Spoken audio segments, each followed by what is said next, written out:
Yo, this is Art the Architect with More Than a Haircut Podcast. But today I'm just showing a cut, or at least one of my cuts.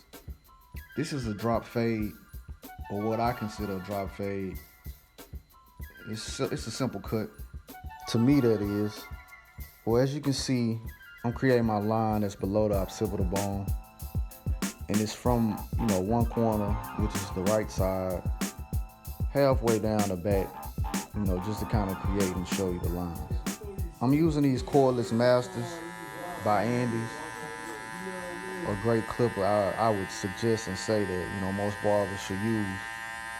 But as you can hear, it sounds like fresh cut grass. My main and important ingredient that I would use is to say, hey man, make sure you shampoo your hair, or at least I have my clients shampoo their hair before they come in. If not, I shampoo them for them. So this is, I'm pretty much creating another line that I soon clean up.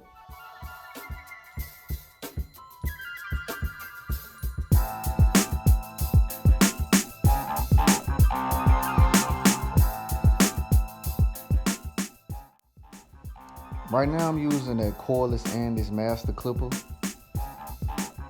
with the grain per se, just to clean up, the drop fade. At least lay it down wavelength all over, make sure the hair is even and it's clean.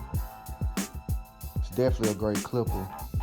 So, just to take you back a step or a couple of steps, I use that Gold Lux Pro clipper to ball the hair out, as well as that Andes, that liner, gave me a clean look, a clean cut.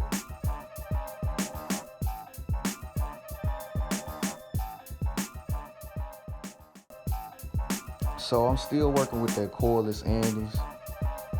I'm just cleaning up the hair and laying it down closer to the front of his head. And it's, like I said before, it's a simple cut, but it's definitely some work because it's some spaces as you can see that's a little bit lighter in the front and on the side, but the hair is laying down easy. It's a work in progress. Shout out to the barber book, but now I'm using a zero to go against the grain. And what this is doing is I kind of look at it as I'm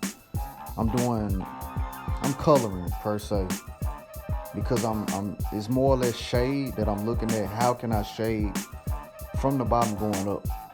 And this is cleaning up all those dark spots. Shout out to the homie Digger Hurts on the beat. Man, I definitely appreciate it. So here I'm using that rose gold Babyliss Pro clipper. I'm just going against the grain with the 1.5. Similar to that zero that I used, that red guard. Going against the grain, cleaning up the sides and making sure that the hair is shaded properly. Again, I always refer to like I'm coloring or I'm painting with the shade. It just gives me a better technique that I use, going around the bottom, working my way up to the top and to the crown of the head. So now I take my guard off on that cordless Andes master, and I'm just cleaning up any lines that I created. I just open the clipper all the way up, just going against the grain. Just checking and making sure that the shade is proper. That's the main thing that I'm looking at. Is the shade proper how I really want it to be on the completion of the haircut? Now this is showing the cut in full. You'll get a view of it. Line is tight, it's crisp, hair is laid down. And just making sure that my customer is satisfied. Definitely appreciate you guys tuning in. Subscribe to the channel. Peace.